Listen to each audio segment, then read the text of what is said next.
Hey guys, welcome to Girl Talk Pod. Today we're in another really cool location. We're at my barn that I ride at. And this is a really special episode with someone that is near and dear to my heart.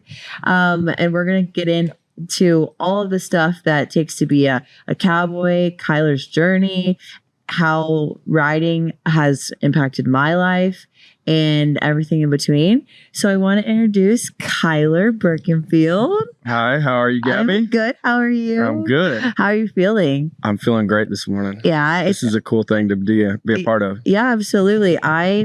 As soon as we met, I knew that you were a special person, and I love that we're on the podcast and we get to talk about your story and the impact that you've made on my life. And I'm just glad that I get to give you a platform because you're a special person, and the things that you've persevered through and overcome, I think you're going to impact a lot of people. So, but it's freezing cold. It's like 40 degrees outside. We're in the barn. But I just want you to kind of introduce yourself a little bit, like who you are, where you're from, and then we'll get into everything else. So my name's Kylar Birkenfeld, and I was born in Nazareth, Texas. It's halfway between Amarillo and Lubbock, a little town with about 308 people in it. Growing up, my graduating class had 11 people in it. So I come from a real tight-knit farming community, and now here I am in Dallas, Texas, right? Mm-hmm. So it's a very interesting journey how we got from, point A to where we're at now. Yeah, no, absolutely. So tell me about childhood growing up, and then we'll get into the difference of your experience now.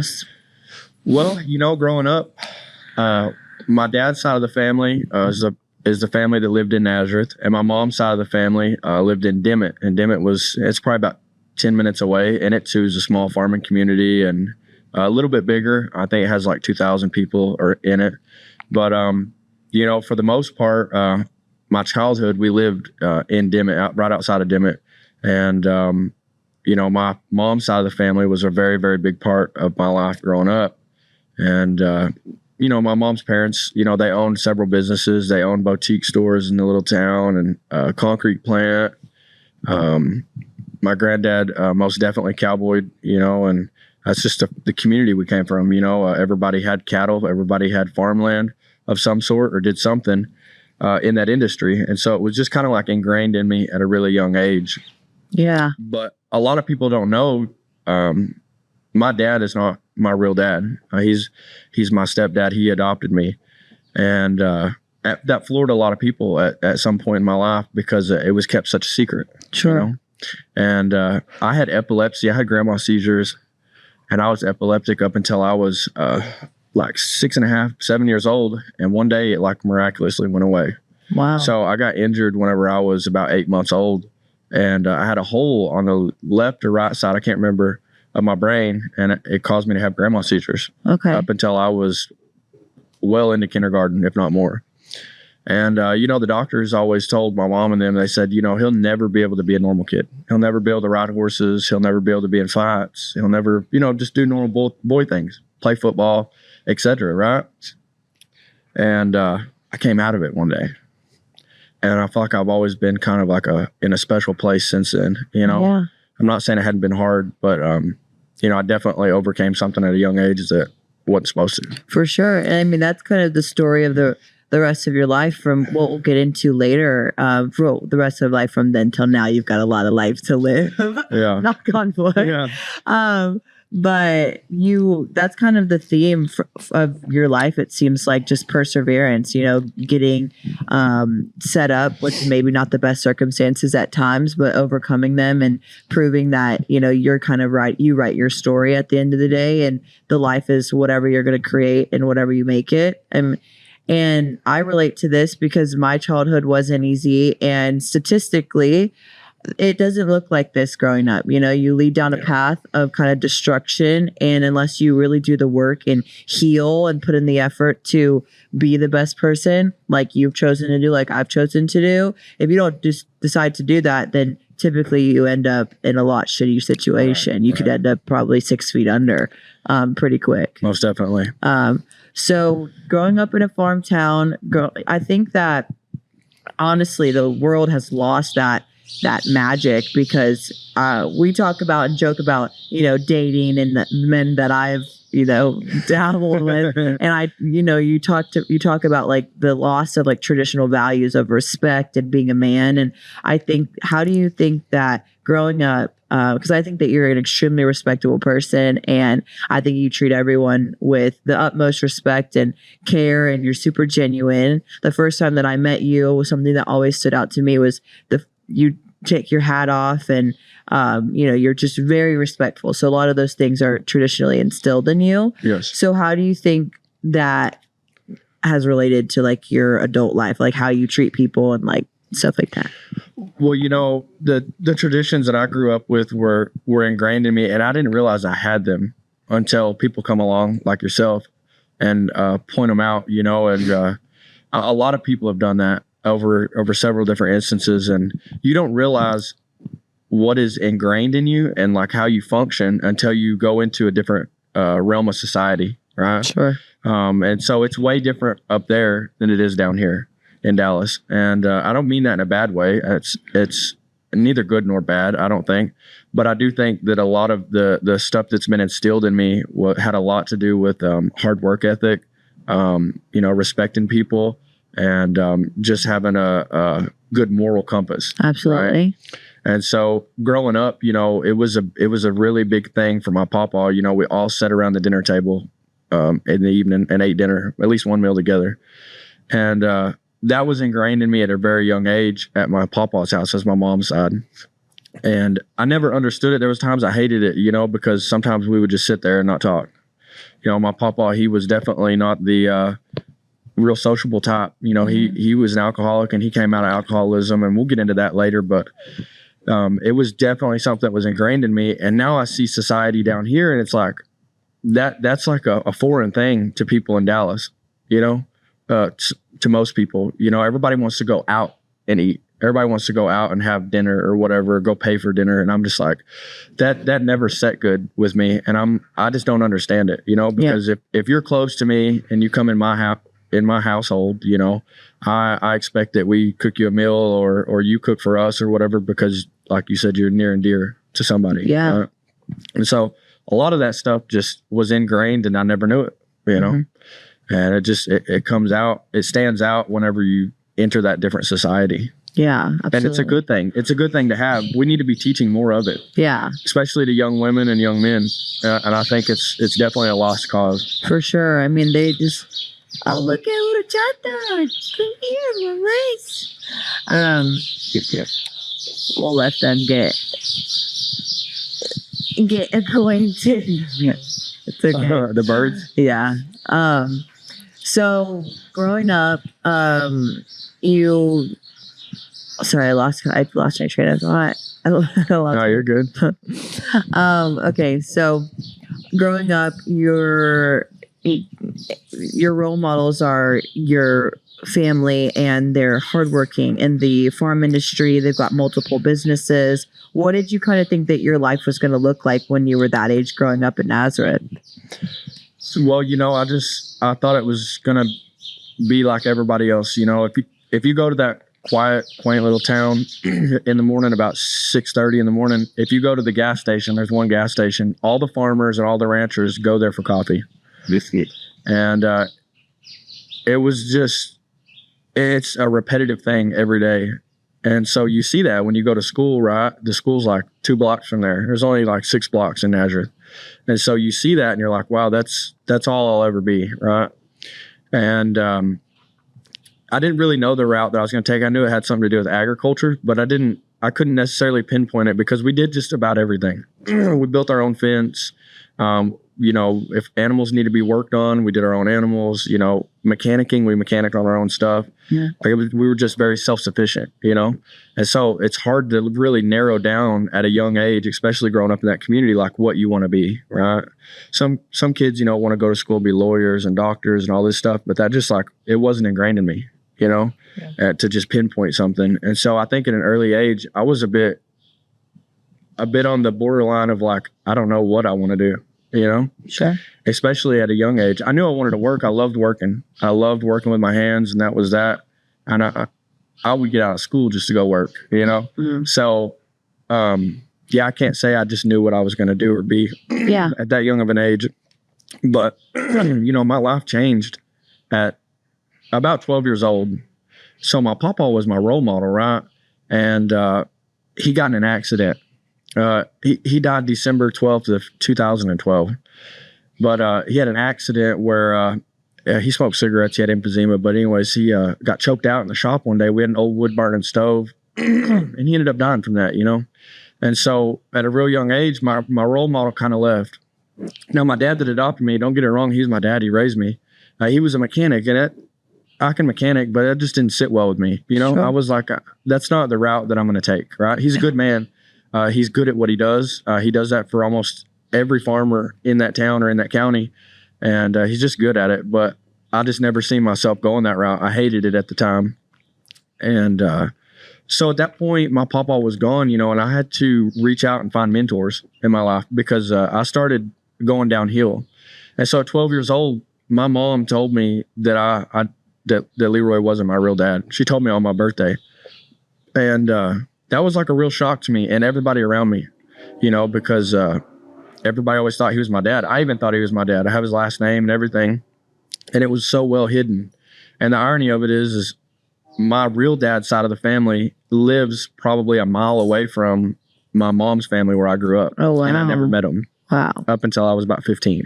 Cool. And so like, it was like a big shock. And I just like, I didn't even know what to think about it at the time. I kind of fell apart, I fell apart to a point where like I was fighting in school, and I was definitely the troublemaker. That town's not very big, so it's easy to be the biggest troublemaker. Yeah.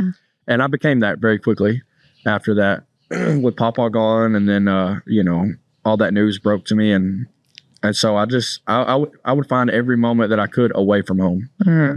At that point, I was like, this is not what it was supposed to be, And so I just worked all the time. And I got involved with a vet clinic at that point. So horses were a big part of my life, but I never really had my own horse up until about this point. And then I got my first horse, and he was mine. I trained him and everything, and I loved him. And I got involved with this vet clinic, a large animal vet clinic, and I went to get my vet tech license. And Zach Smith is his name, out of Dimmitt. And he really, really took me under his wing, and I would go to his farm and help him farm and do stuff at the vet. Taught me a lot of stuff. And I was like maybe 8th grade then, 7th, 8th grade. And boy, he just did a lot of good for me. We would work his cattle and stuff, and that's just what I love to do, And so it took me finding mentors outside of my family after that to be able to shape me to who I am now. Yeah. And there's more, there's more people that took me under their wing after that, because I was such in bad shape mentally. I was in a real bad place mentally, and I didn't realize it until I got to be about 18 years old, how bad I was. Yeah. I just was in this fog and this funk that I couldn't get out of. The only way that I could get out of it was either drinking or working. Became a workaholic at a very young age. So at that point, my mom pulls me out of school, right? And it's probably about 3 years I was homeschooled, quote unquote, right?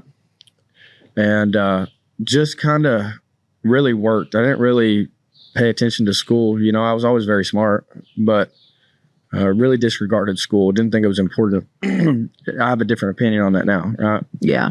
But somehow I get back into the school system, a couple years later. But what really changed my life was this lady. Her name was Heather Thompson and Melanie Wilhelm. Melanie Wilhelm trained horses professionally through Wilhelm Performance Horses. She trained reiners. And I went out there, and I thought it was a bit of an odd environment because all the women at the barn were just that, women. And I grew up around an environment where outside the men worked, right? And this is not 10 minutes outside of the town I grew up in. She'd been there my whole life. Wow, that's very progressive, I feel like. Very much so, especially for that community, right? And I was talking with somebody the other day. I can't remember who it was. It may have been Jackie. But anyways, I was talking with somebody and I said, if I was a betting man, I would have to say that this world is becoming a woman's world. And I don't just mean that lightly. I mean that for real. And the reason I say that is because all the volunteers that I have at this place right here are women. There is no man that ever wants to come volunteer here. It's me and Eddie here, and Jeremiah. But for the most part, all of our volunteers are women, and they come and they bust ass just as hard as we do. Mm-hmm. And so, that's a big thing for me because it was kind of a culture shock. I was like, wow, all these women, they got 40 fucking horses out here, and they're riding every one of them all day long. And there was 3 women and me. And so it really started putting a different thing in me, like, wow, women really can run businesses. Women really can become successful, right? And my papa always told me, he said, a good woman will stand by your side and work just as hard as you do. I was like, whatever, whatever. And it became something that I seen firsthand. I mean, these women were hardworking women, and so they took me in, and when I started there, I would clean stalls and saddle horses and wash horses. That's all I did for a long time. And eventually, Heather started letting me start her colts, in the round pen, and I started learning a lot of stuff. And every day I can remember myself just hanging over the fence, at the arena and watching them women ride and thinking, wow, that is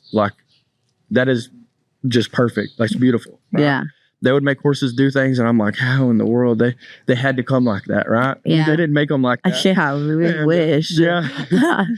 But little did I know they put in a lot of hours and a lot of work. And so I respected that, I respect that. And that's why I respect a lot of women that are very successful.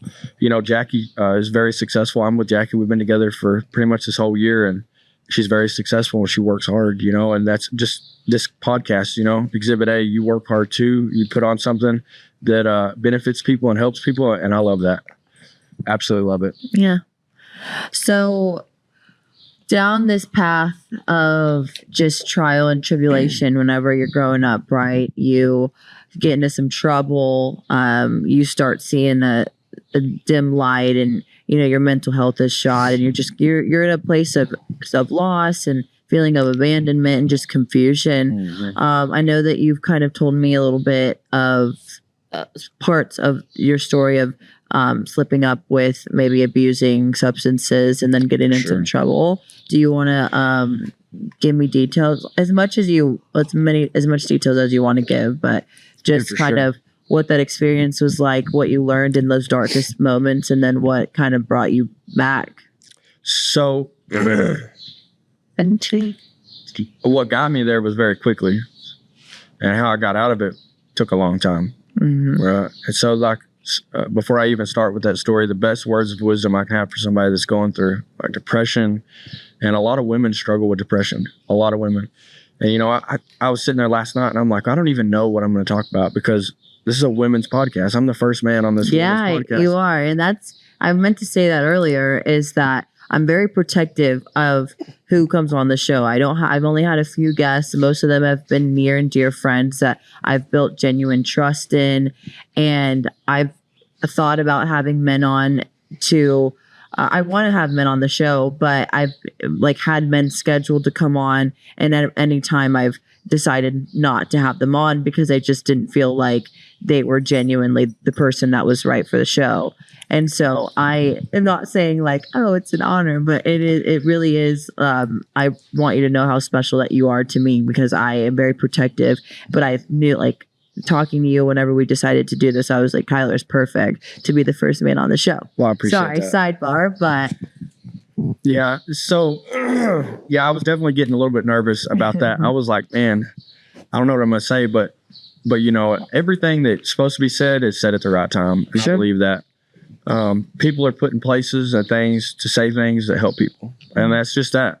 And I've learned that through all the trials and tribulations I've been through.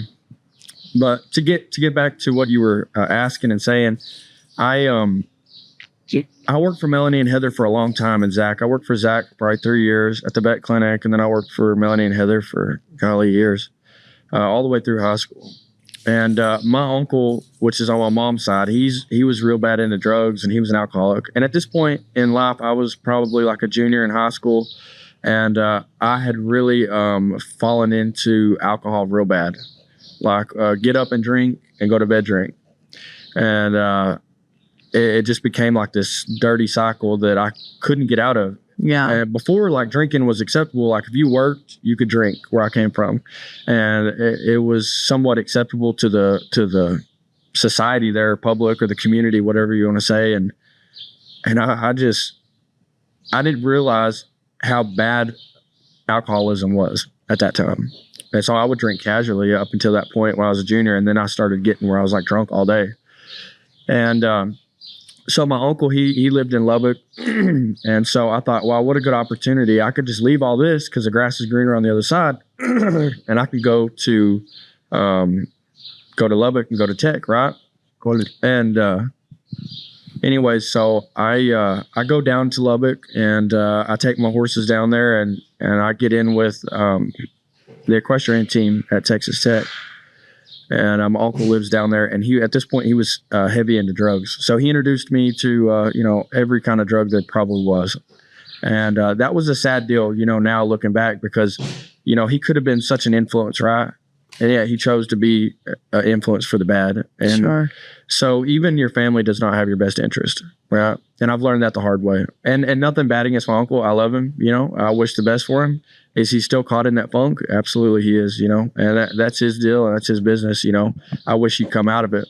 But yeah, so that happened, and I'm at the equestrian center. I worked under Danica Jorgensen. She was on the English side of the equestrian barn, and then I also helped Chance O'Neill some. And he was the rodeo coach for Texas Tech. And so me and this girl, we start dating, and she's into some hardcore stuff, but her family's got money. And I had moved to Lubbock and took my horses, my horse trailer, my pickup, and just dove in deep, and down there there's trouble. There's bright city lights, party all day, Yeah. skip school, whatever. Yeah. Gosh, I haven't been to Lubbock since I was in high school, but gosh, the only thing to do there is party. That's right. So I got involved with this girl, and so her dad didn't like me. The first time I ever met her dad, he had to come get us because we locked our keys out of our pickup, both of them, and we were drunk. And so made a very, very bad first impression, first of all. A year down the road or so, 2 semesters down the road, I have her horses. It was like May of 2017, and she leaves for the weekend. It's her birthday, and I end up having her horses with me. And I was such in a bad funk that I didn't even have no time concept of reality, like none. And so I'm really big about, and I tell my guys this to work for me, like, if you say you're going to be somewhere, be there, right? And I learned a hard lesson that day. I was supposed to take her horses back, I think, on Friday at like lunch, and I ended up not taking them back till Sunday, and didn't answer the phone, was doing drugs, was caught up, just drinking all day. Didn't care. I have no care in the world. Just thought that everybody was nice, because in the farming community, everybody looks out for everybody. Mm-hmm. I found out really quickly that that's not the case everywhere. Not everybody has your best interest at heart. Yeah. Or is understanding, right? And so I take her horses. I have the liberty to take these horses back to her mom's house and her dad's house. And she wasn't there. And I text her. I said, "Hey, did your dad get a new pickup? There's a white pickup sitting out there." She said, "No." So I pulled in, and it was a brand inspector for Lubbock County. And he said, "Hey, do you have this guy's horses in your trailer?" I said, no, I have his daughter's horses. Well, she was barely 18, and the horses were not registered to her. They were registered to her dad. And so he got me out of the pickup, and he arrested me. He said, "You're under arrest." He said, "You're going to jail for possession of stolen livestock." Oh. And I said, "Are you sure?" And so I always had this dream of growing up. At this point, I had established I was going to be a professional horse trainer at that point. And just like that, every dream was just swept away, taken. And so I go to jail, and I had to get bailed out. And I'm put on probation for 4 years. Right? I kind of stepped back from the drugs and from all that stuff. that I was dabbling in for a while. And while I was on probation, I couldn't quit drinking. I just couldn't. I would try to quit drinking, and it would be like I'd quit, and by 5 o'clock, my cooler would be full of beer. And then it would become a thing where I would drink all day. It just was like this vicious cycle I was going through. And finally, probation told me in Lubbock, they're like, look, bud, you're going to either, one, have to admit yourself to a program, or you're up. Like one more dirty piss test and you're done. This is it. And so at this point, we're fast forward, 3 years.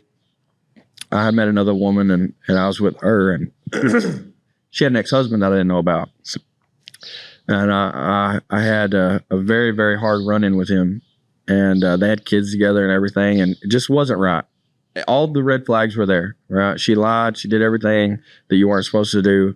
And I ended up getting into it with her husband, right? And I'm already on strike 3. I've been sober now for about 8 months because I went to this program.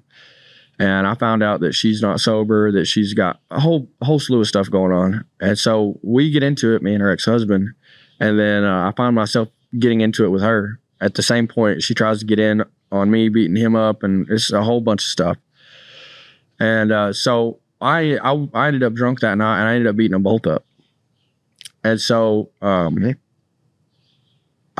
was strike 3. I went to prison. They put me in jail for basically assault. And so I go to jail, and I sit in there for probably 3 or 4 months, and then I signed for a 4-year term with the Texas Department of Criminal Justice. And every dream that I had, of being a horse trainer at that point was completely gone. Like it would never come back. It was too far gone. It was too far gone. Nobody would ever hire me anymore, because I had that on my record. I just thought that I was going to have to find another trade. I was going to have to find another way to make a living. And don't get it wrong, between the time of that happening and before the livestock theft thing, there were times where I was sleeping in my trailer. I was homeless. There was a time after that, whenever they repoed my horses and took my horses, that I didn't have no job. Yeah. That I was homeless. And at that point, I grew up in a farming community, so I really wasn't allowed home. My mom and dad were very, very disappointed in me, very disappointed. And that was a hard thing to swallow too. I'm like, wow, I'm really on my own now. Like I wanted to be on my own so bad, and then now I am. Yeah. I'm on my own. Like here it is. And so I have to navigate this somehow. And I didn't know how. I really didn't. And I had some good mentors during that time, but I just really was like very secluded, very much so did not want to be around nobody. Cause I figured that, I made this mess, and I really didn't know how I made it. Did I intentionally have them girls' horses and not take them back? Absolutely not. Did I get thrown in jail for it? Absolutely I did, and I had to pay the cost for it. Yeah. And so, there was some big things that happened like that really started shaping me. And I had heard stories about people going to prison, and I thought, wow, this could be as bad as Chloe wants to say something. I had heard stories. I thought this is as bad as it can get right here. This is it. And so I go to prison, right? And things kind of changed right there. I had been sober, the year before, and then I ended up going to the Texas Department of Criminal Justice, and that was a journey in itself. That was a whole lifetime in itself right there. I started out as just a level 3, and I ended up going to high security. That was during COVID. And so it was very much so locked down, and it was every man for himself. And but how I got myself in that position, I would sit there day and night and think, wow, I got myself in this cell block, and I don't know how I'm going to get out. And what's after this? What are we going to do after this, Kylar? It took me probably 70 days in a cell by myself before I hit a breaking point where I was like, I got to change. I have to change. I'm talking about lockdown, 24 hours a day, couldn't do nothing. And so I started, reading the Bible, of course, but I started picking up a lot of good literature. Financial literature, entrepreneur literature. I started taking classes and stuff, and started kind of rehabilitating myself. And I got put on the hoe squad. And for people that have never been to prison or whatever, the hoe squad, they make you go and hoe the fields, literally, by hand. and that's your time you're allowed out. And that didn't last very long. I was on that for a little bit, and I guess they seen something in me. One of the lieutenants seen something in me, and they shipped me to another unit where they train horses for the Texas Department of Criminal Justice down in Huntsville, Texas. And so I find myself on this farm, and here I am. I'm starting these horses for these, like, guards are riding them with rifles and stuff, and here I am, you know. And then that didn't last very long, and that lieutenant seen something in me too, and he said, the warden wants to see you. And there's only two reasons the warden wants to see you in prison. That's because a family member died or because you're going back to jail. You know, you're fixed to get locked up. And it was neither, actually. It was neither. And so he said, do you want this job? I got a job for you, and I think you're just the man for it. And I said, what does it entail? He said, I didn't ask that. He said, do you want this job or not? You know, I said, sure. So they put me in a van with no handcuffs on, need I mind you.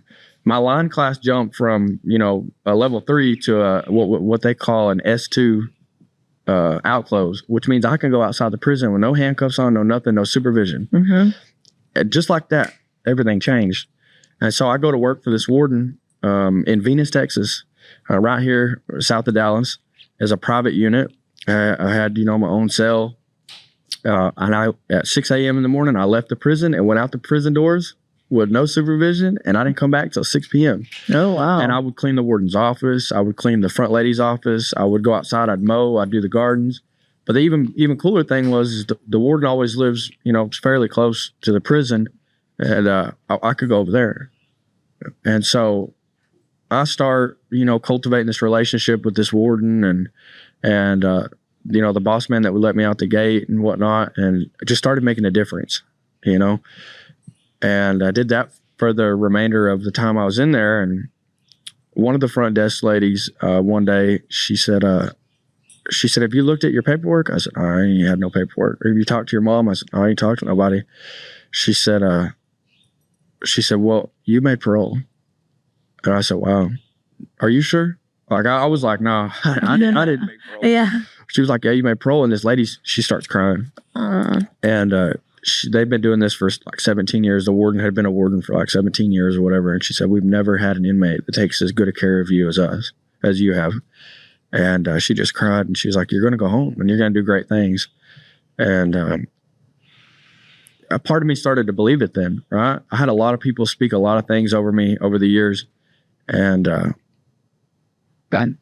at that point, I actually believed it. I was like, wow, I really am going to make a difference. Because out of all the inmates in Texas, there was 5,000 men on that unit. I was the only one out of all 5,000 that could go outside that unit and go with no supervision. Yeah. And so that says a lot, you know, especially for the Texas Department of Criminal Justice. But yeah, so things kind of started changing around, and I get involved with this ministry here in Dallas. It's not turning back. It's I can't remember the name of it now. Anyways, the guy's name's Chico. They're with Cornerstone Baptist Church here in Dallas, and they would start coming in. Chico was my mentor, and Chico owns a business that's probably about 2 miles from here. And Chico too was in prison 20 years ago. And so he's like, man, there's a good life out there waiting on you and all this stuff. And so he's like, what's your dream? One day he sat down, he's like, what is your dream? I said, well, if you really want to know the truth, where I'm the happiest is with horses. He said, I know someplace. And I was like, all right, well, whatever. They ain't gonna hire me. I got a background. You know what I mean? Mm-hmm. So Chico's like, look, do me a favor and just come to Dallas when you get out. And I was like, I can't do that. I gotta go home. You know, it's the only thing I know. And he's like, just come to Dallas. I promise I'll have you a place. I'll have everything. So I took a chance, right? And I come to Dallas, and I was there for probably 4 months, and I worked for him. And he owns a welding shop. So I would just sit in there and weld, or I'd go out on site and put fence up for him and whatnot. And one day he's like, hey, let's go somewhere. I was like, are you sure? And he was like, yeah, let's go somewhere at lunchtime. And the first time he asked me, I was like, I'm not really interested, because he was going to bring me here. So I'm not really interested. And I still had no hope for horses, right? So about a week later, we come over here, and he's like, you're going to get out of the truck and you're going to go talk to these people. He's like, because you have a definite calling on your life. You have a gift. And I said, no, I can't do it. But I ended up getting out of the pickup, and I walked over to the arena, and I just told the people, I said, here's the deal, right? This is what all I know. I've rode with these people, I've finished a lot of horses. I've done a lot of things with horses. Whatever. Okay. And they were very impressed. But I said, here's a catch. I have a background. And didn't seem to faze them at all. Not one bit. So they hire me immediately, and I come over here from Chico's. And, there was probably 4 or 5 people working here at the time, and they're all gone now, Yeah. And, but anyways, yeah, it's just things took off in a different direction. And I've been here a year now, and I'm just so grateful. And the people that own the place, I told them, I said, well, my dream is to train horses one day and help kids. And I do just that every day. That's what I do every day. And is it hard? Some days it's hard for sure, because like I went from like not having anything and being pretty much self-sufficient to like I run this place. I have to steward it like it's my own. Yeah. And I have a lot of responsibilities that a lot of people don't know about. I run this place. I make sure it runs smoothly, make sure it makes money. And these people completely trust me with everything that they have out here. Yeah. And I got a key. That's my story is I'll show people my keys that I have now. And I'll tell them, there's a point in my life where I didn't have no keys. Mm-hmm. I couldn't get out. And now I've got the keys to this whole entire place. It's a $14 million facility. Mm-hmm. And so just been sober and been doing the right thing and really just giving back to people and helping people.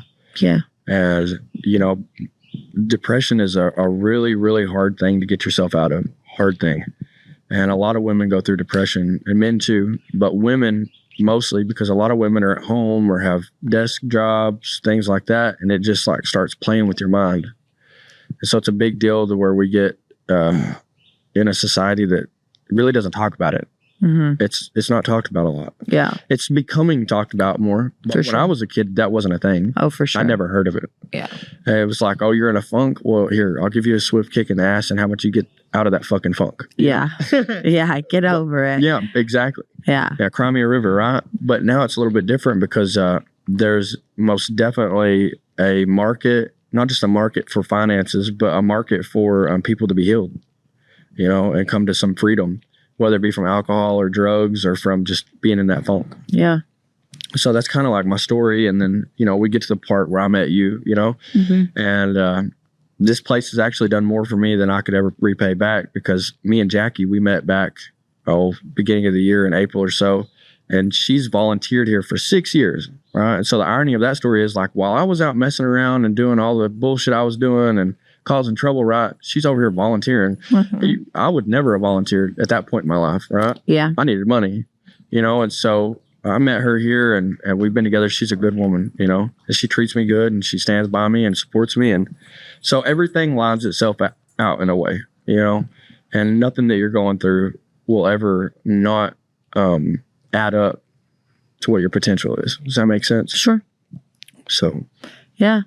Oh, well, I really appreciate you opening up and sharing it. And, that was really dark times in your life, but I know that anyone listening to it's going to be inspired by your perseverance and, the hope that you had in believing in yourself. And I think that that's number one. What I was hearing is that was the struggle, was just believing that you deserved better after, having, being so down. I think that's the hardest part when you're so low. It's just like having hope and believing that there's a better option for you. It's like, yeah, you fucked up. You made a mistake. Everyone does. And you have a choice. We're going to wallow in it and be miserable and, just not do anything for ourselves, or we decide to recognize the mistake, own up to it, and then now it's time to put it in gear and how we're going to make our life better. I think that you do a lot of healing here. Personally, I know that, and we can talk about, get into like the equine therapy, like that's a thing. People spend time with horses. You've talked about rehab with horses, and I personally, I've been in therapy for 7 years, and I have never felt more healed than I do on a horse here. Like the growth that I've had. And I think that what we were saying earlier is everything happens when it's supposed to. Everything is said when it's supposed to be said. Is that this has been an extremely transformative and a transitional year in my life. And I think of course, it's the year that I meet you. It's the year that I come to the barn, because I've had so much So many things healed. Every time I get on that horse, I'm healing childhood trauma. I'm healing so much stuff. So talk to me about that. Well, we can go back a little bit because I kind of like fast forwarded through a lot of things, because you can never tell the story when you're in your darkest times. You can never go back and tell the story and portray it as dark as it was. Sure. People can imagine, right? And I can imagine, but to me, I will never be able to tell you how dark them times were. But there was a point in my life where my mom had me too in counseling or whatever. And I'd go every, I think, Wednesday. And this was between the time I worked for Zach at the vet clinic and Melanie out at the horse barn. And I hated this lady. I hated her. She would make me sit on the couch, and I was, 8th grade, 7th grade, and she wanted me to talk about what I was feeling and how I was doing and just whatever. And I could not come to grips talking to this lady because I'm like, you've never lived through this. You've never been through what I've been through. Mm-hmm. And so my mom had me in them for probably a year, right? So I go to work for Melanie and Heather, and like that's when I started like blossoming. Did I still have an addiction problem? Yes. While still drinking? Absolutely. Still misbehaving some? Yes. But to be able to be vocal, right? And it's so weird because horses aren't vocal, right? Mm-hmm. They run off of feel. Okay. They feel emotions. They feel energy. They can't talk to you. And so I would get over here and get on these horses, and I would feel like I could open up and talk. And so I would talk with Heather and Melanie about things that I've never talked to nobody about, how I was feeling. And this is, 8th grade, whatever. And so horses became a thing where it's like, okay, this is a lifestyle. Okay, this has changed my life. And so if you want to go back in retrospect to horses changing your life, absolutely. I probably would never be where I'm at if it wasn't for horses. Yeah. And so they changed my life at a real young age. And I realized at that point, like I was just at peace, And then when I started believing in myself and when I was working for Melanie and Heather, I'm like, wow, I really can train horses. I can make these horses do what Melanie and Heather does, right? And I always thought that was the coolest thing ever. And I never thought that I'd ever learn that. And I learned it. I learned how to communicate non-verbally with horses, which made me communicate better verbally with humans. Yeah. And so there's a whole big background to that. But therapy, most definitely. I've got several kids that come out and see me that are definitely not here, and adults. They're definitely not here for lessons. Do they get a lesson? Absolutely. Yeah. We give them a horse lesson and we teach them how to ride better and be better. But it's funny how I tell a lot of my clients this: whenever you come out here, you think you're signing up for lessons, but you may be coming out here to learn a little bit about yourself. A lot. For sure. And so it's funny how, like, especially with kids, how it always turns into more of like an emotional thing for kids, because kids are very emotional. Mm-hmm. And so when you get a kid on horseback and you can start to see their temperament, you can start to see how they react to things that they can't communicate about, right? So I make them communicate to me how they're feeling. Yeah. And they do. They just do. And some adults do too. Now, some adults I have that come out here, they just come, they just want to ride. That's their gig. That's what they want to do. But for the most part, yeah, I definitely try to find a spot somewhere where I'm like, okay, but why is it making you feel that way? Like, why are you aggravated? Or what's going on at school? Right? Yeah. What's going on at home? So that we can like narrow this down, because they think that they're aggravated with the horses, and they're not. Really, they're aggravated at something that's going on outside of that. Projecting, correct. So I really, really believe that horses changed my life, and that dog, right? Look at her. She is ridiculous. She is something else, isn't she? Yeah, she is. That's a cool dog right there. We have if you're not watching, we have Kylar's dog Chloe, who is hanging out with us. We're talking about getting on the horse and like really, you got to surrender yourself to these animals. Sure. These are thousands of pounds animals that you are getting on, and it's a game of trust. They need to learn to trust you. You need to learn to trust them. Absolutely. And I have said this: there's no ego when it comes to riding horses. No, and they teach you so much about yourself. And I say this all the time, that you specifically not only teach me so much about caring and riding a horse and being confident in the saddle, but you've taught me so much about myself. And one of the first couple of lessons, you're like, you have a hard time setting boundaries, don't you? And I was like, yeah, I'm a people pleaser. And you knew that just from watching me ride a horse, which is incredible. And then I really learned a lot about, not getting easily manipulated, because these motherfuckers will manipulate you if you give them the opportunity to. They will manipulate you. Yes. And you really learn how to set boundaries and, stand up for yourself in the most respectful and trusting way of these animals, because they're perfect baby angels and they do nothing wrong. Right. Yeah. There's a part of that I agree with. There's a part that I don't, but they will take advantage of you for sure. And you can definitely tell people that have a firm hold on boundaries with family and friends. Yeah. Versus somebody who doesn't. And it's okay, because at one point I didn't. Mm-hmm. And I tell people this all the time. You have to make sure that your yeses are yes and your nos are no. Mm-hmm. Because if you don't, not only will horses walk all over you, people will walk all over you. Yeah. And I've experienced it firsthand. Don't think that just because I got out of prison and I came here and it's all been peaches and cream, right? It hasn't. It's been a definite learning curve. I went from nothing to running something, and that says a lot, but also it's a lot of responsibility. Yeah. So, yeah, most definitely. I think that horses are the best thing that people can do for themselves, for sure, 100%. So where, I guess, let's just play, not necessarily pretend, let's manifest. What do you think, ideally, would the future look like for you in horses, whether starting your own facility or starting a program, or what does that look like for you? If there's no bounds, no limitations, money, opportunity, what does that look like for you? Well, what it looks like for me is just having a place just like I had when I went to Melanie and Heather's, and I'm not saying physically, but I'm talking about an open concept place where there's no judgment, right? There's no social pools on anything. And it's a facility that I can have kids come ride horses or board their horses, and we can fill their life up. And I'm big on that. I'm real big on that.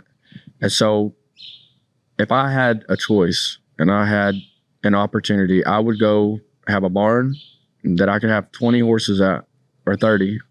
And I would create a program where kids could come, right? And it had nothing to do with events, nothing to do like that, because we do a lot of that out here. But it would be no pumpkin patch. Yeah, none of that stuff. No, yeah. That's a whole different subject. That's a whole nother 2-hour subject. But it would be a thing where we allow kids to come out, and parents, it's your time to sit on the sidelines. Because I think there's a point where parents are way too involved in their kids' life. And a lot of kids make fucked up decisions because of the fear of how their parents may react. Yeah. Right.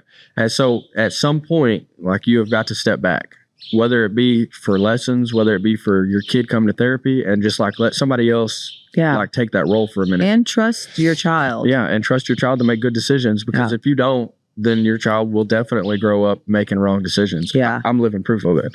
Yeah. So, yeah, if I had no limits on a place, it would definitely be a barn that we did lessons at, and we trained horses professionally. Yeah. For sure. And kids could come, adults could come. And I'm very, very big on cultivating people. I have a guy that works for me. His name's Eddie Bertho Ramirez. And Eddie's worked for me for a year now. And last year he came to me and he said, "This is what I want to do." I said, "Okay, what do you want to do?" And he said, "I want to graduate school early, because whatever you're doing with them horses out there, I want to learn how to do it." And at the time I was working with Peppa and Geronimo. And I said, "It's easy. You graduate school. I'll make sure that you have a lifestyle that you can live out of this, and you learn a lot." And so the kid sat down and really grinded on school, and he ended up graduating high school early. Yeah, he just graduated. Yeah. And good kid, very good kid. And I trust him. He drives one of my vehicles, and I see a lot of me in him. He would hang over the arena fence and watch what I would do just in amazement. Yeah. And so that's how I was. I was like, wow, how does that even come about? Is that even a thing? I remember being right there where he's at 16, 17 years old. And so I just want to help set him up for success, right? Mm-hmm. So the idea of a place where I can set kids up to have a good work ethic and be super successful.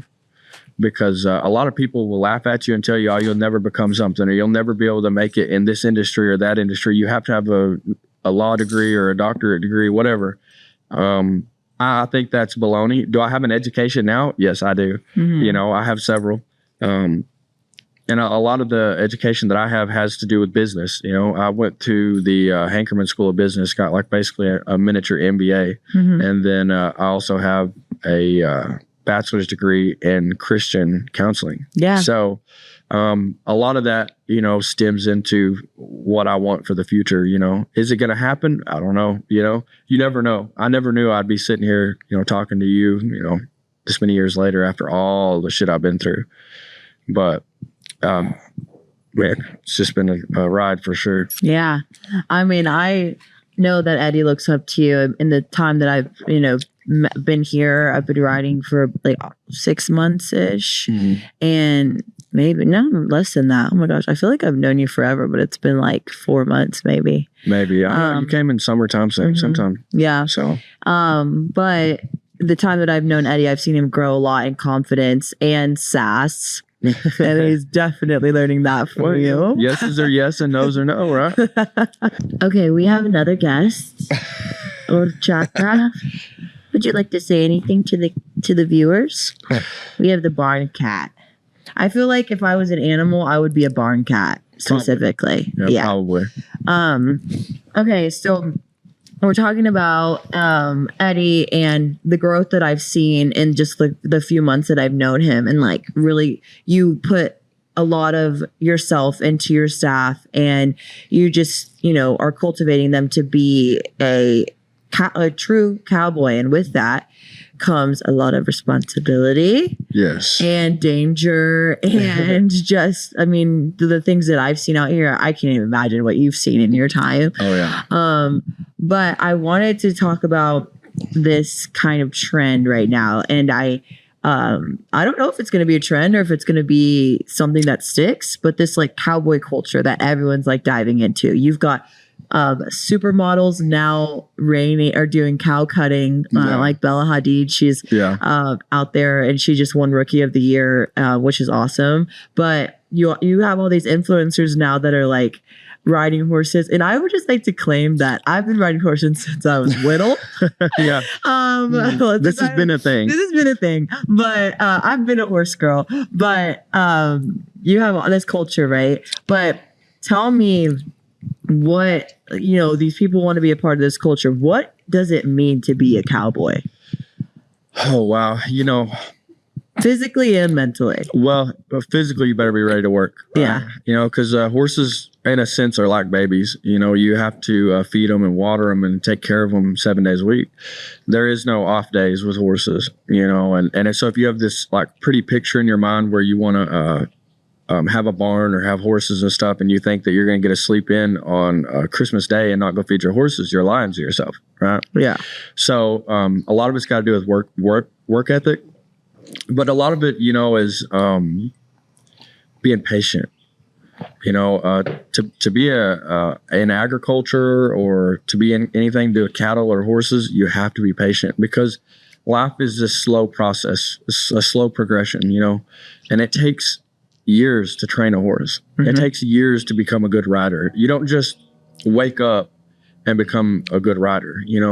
I can show you the most talented people in the world that train horses, and each one of them will tell you that they had more work ethic than they did talent. Sure.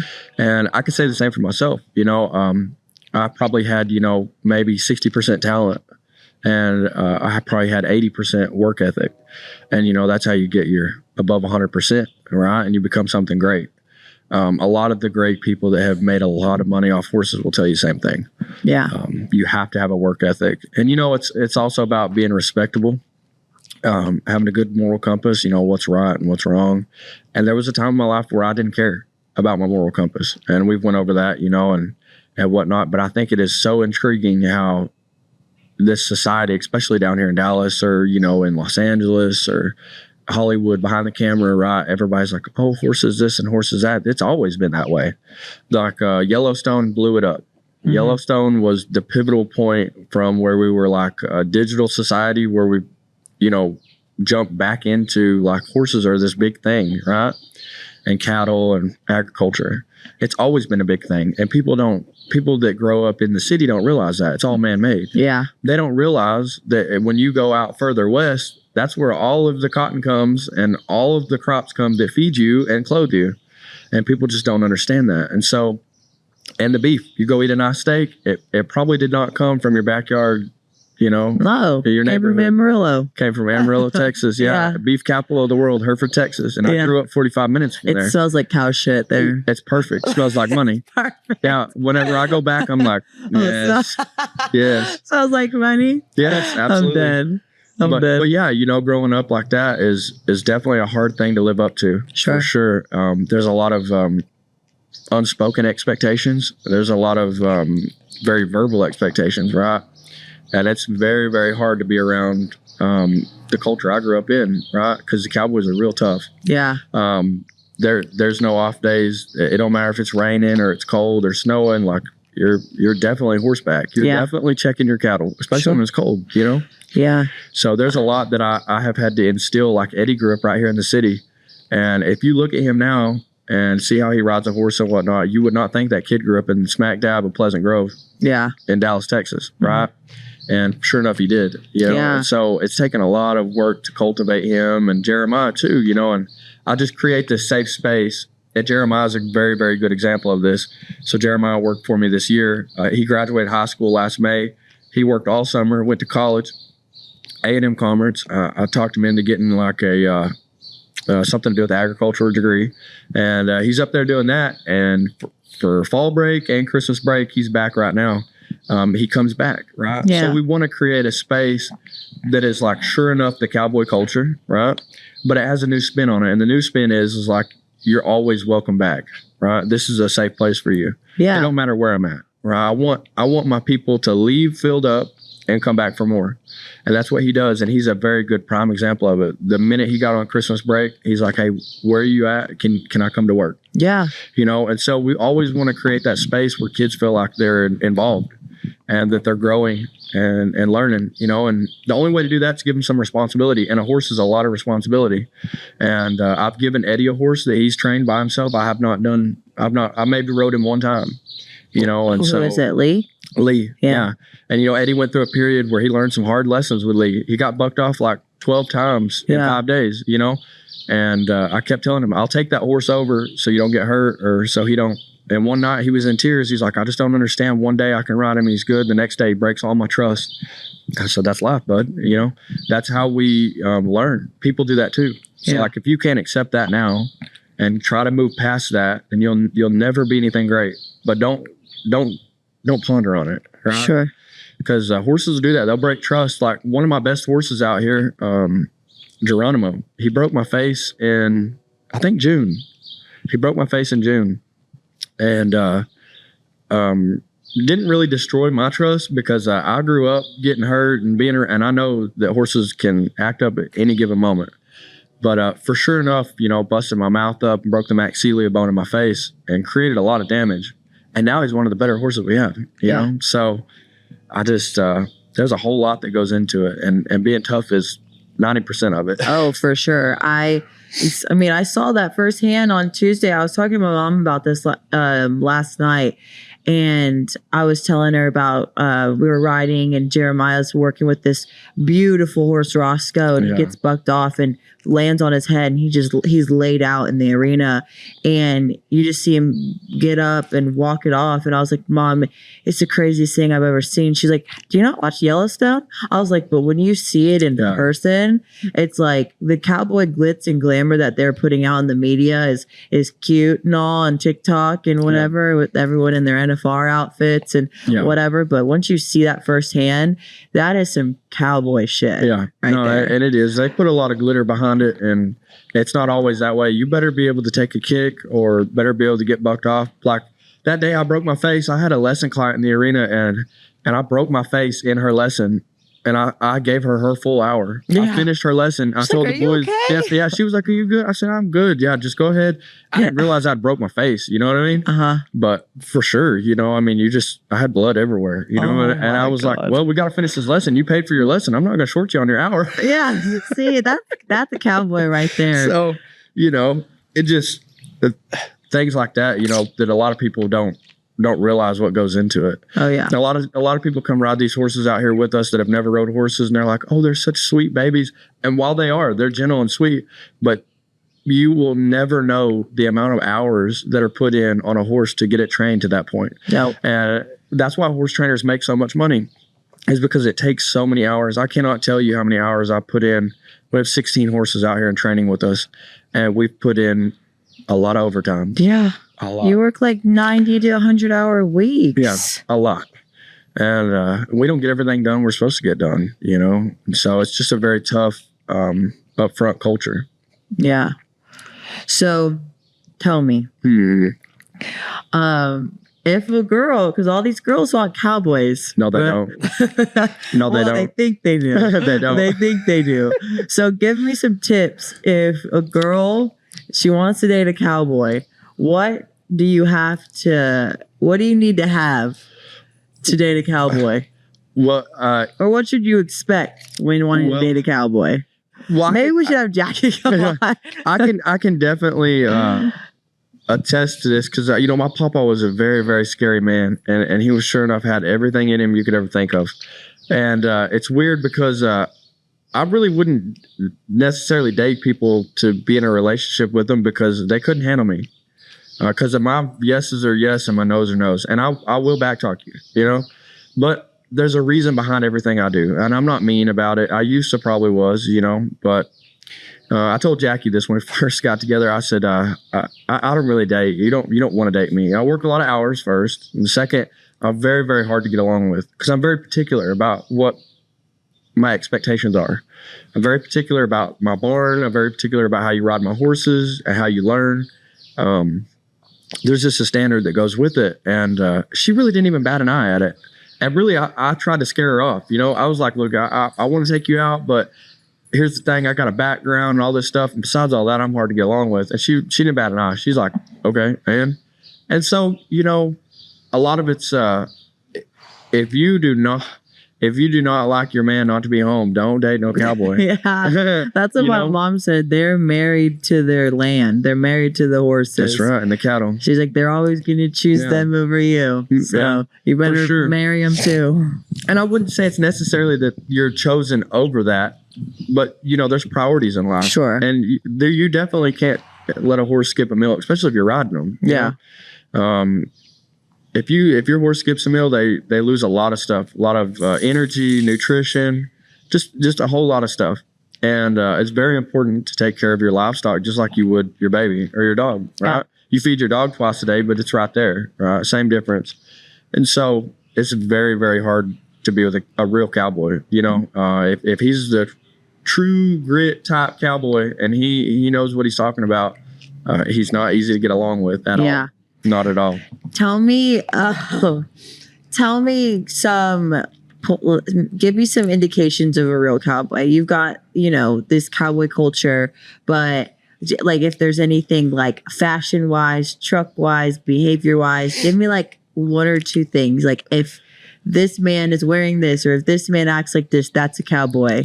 Well, or and then tell me the fake shit that you've seen. Okay, yeah. So it's funny you bring this up, because I seen a video. I think JB Mooney did it on a podcast. Maybe it was Dale Brisby. I can't remember. He's a $7 million bull rider. But one of them, I can't remember which one was talking, but they said you can always tell when a motherfucker has his cowboy hat on backwards. And he ain't the real thing. Yeah. And I see that all the time. But like, when I go buy my hats, I get them crease especially for me. Sure. A lot of people go buy their hats off the shelf, they put them on, and that's that. Yeah. If your hat comes off while you're riding a horse, you ain't a cowboy. Yeah. Right?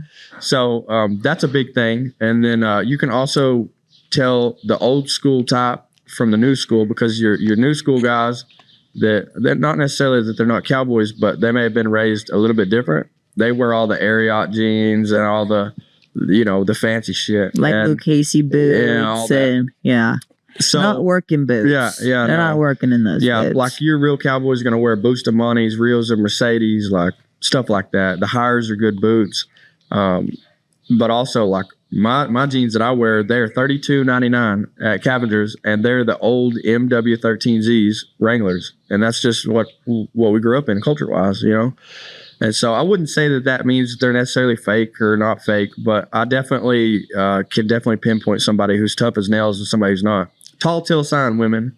If you look at a man's hands, you can tell everything about him. Mm-hmm. I promise you. If you look at a man's hands, you can tell everything about him. So that's like if that's your they're sign. worn and torn. Oh yeah, and like with them. If you can rope a horse that's running around or a cow and not have a pair of gloves on, you're a true cowboy. yeah, because you got that built up calluses. Yeah, for sure. Some real hands. Yeah. Oh so my gosh. That's a tall tale sign. That is. Yeah. Well, I feel like we, yapped and got into, your incredible story of perseverance and recovery. We've got some good tips now how to weed out the fake cowboys and find a real man. Is there anything else that you wanted to talk about specifically, or? No, one thing that I wanted to touch on that I kind of like skipped over, right? And I didn't skip over it for no other reason other than I didn't know if we'd have enough time. But if you find yourself in a place where you're like, wow, I really don't know how I got here, the best thing that you can do for yourself is give yourself time. Time heals everything. So a lot of people will be hard on themselves because they don't make progress day by day. But if I was as bold to say, like, your progress should be looked at like a business year over year, right? Mm-hmm. Don't cheat yourself and look at your progress day by day. And I struggled with that for a while. But now I look at my progress year over year. And so, like, what am I going to accomplish next year? Hello, Don't play with the camera. But yeah, that's one thing I would say. And like, if you're in a depression, like, I would definitely, I'm not saying counseling's for everybody, but I'm saying maybe find you a horse barn somewhere. Yeah. Yeah. It cannot hurt you. Yeah. If you want to come here, let me know. Yeah, for sure. Let us know, and you're more than welcome to come out here. Yeah, you're going to get healed. I think that like the biggest thing, like the word that came to my head when you were saying that is patience. And that's something that's been the word of my year is just patience, because I have been impulsive and, you want instant gratification and you want to see results. And then once that moment is gone, it's gone, right? For sure. So I've learned, it's this quote by Aristotle. It's called, patience is bitter, but the fruit is sweet. And it's so true. It's anything that I've waited for and worked super hard for is always lasted. The joy, the appreciation has lasted so much longer than anything that was quick. And I'm talking about relationships, career and friendships and material things that I've waited instead of impulsively bought. I've always enjoyed it more when I worked harder for it, waited, and really. Yeah. So that's been something that's for sure this year for me. Patience is a hard virtue to grab the concept of, because we live in if you want to go to McDonald's, right, you can get something instantly from McDonald's, Starbucks, wherever. We live in everything's on your phone, right? And so patience is a big deal. My granddad's he's 102 years old. He's still alive. Oh, wow. Yeah. And so, man, can you imagine living over 100 years, right? From 1919 is when he was born all the way to 2025, right? Yeah. And so back then they didn't have all the stuff we have now. So can you imagine that culture shock, like through the years? Of course it was slow progression, right? But imagine looking back on your life and thinking, wow, how far has society came? Oh, and has it even bettered itself? Yeah. Like 2007 was the first iPhone that came out. You know? But before that, like they had bag phones. Then before that, they had a landline. You had to plug it in. Yeah. You didn't. My granddad and them came into Dimmitt, Texas on a wagon. Yeah. Literally. Yeah. And so that, that's that 1883 shit. For real. Or 1928, whatever. 1923. Whatever that show is. I love all Taylor Sheridan shows. Oh, yeah, they're good. But patience is a huge thing. And yeah, if you're going to date a cowboy, you better have some patience. Yeah, for sure.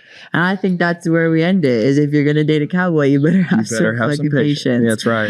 Well, I really appreciate you, coming and opening up and sharing your story. Absolutely. I am very, very protective of this space and only want to put out, extremely genuine and like just think content and messages that are going to help people. And I think that anyone that listens to this is going to be inspired. And again, thank you so much. Thank you for letting me be on the show. Yeah, absolutely. It was an honor. All right. Thank y'all so much for tuning in and watching this episode.